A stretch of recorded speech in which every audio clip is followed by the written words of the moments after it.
মানুষের দুয়ারে দুয়ারে পৌঁছে গেছে, সংগ্রাম করছে রাজপথে,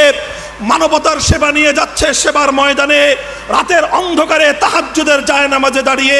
তরবিয়তি মজলিস আর তরবিয়তি সফরের মাধ্যমে এদেশের ঘুমন্ত প্রায় সেই সিংহ শার্দুলদের হৃদয়ের মধ্যে আবার রুহানিয়তের জজবা জাগ্রত করবার জন্য অক্লান্ত পরিশ্রম করে যাচ্ছে বাংলাদেশ খেলাফত যুব মজলিস। আজ বাংলাদেশ খেলাফত যুব মজলিস হাঁটি হাঁটি পা পা করে তার 10ম বর্ষে পদার্পণ করেছে। 10 বছরের মাথায় এসে বাংলাদেশ খেলাফত যুব মজলিস ঘোষণা করেছে আগামী 15ই নভেম্বর জাতীয় সোহরাওয়ার্দী উদ্যানে বাংলাদেশ খেলাফত যুব মজলিসের 10 বছর পূর্তি সম্মেলন হবে। আমরা এদেশের প্রতিটি তাগুতি শক্তিকে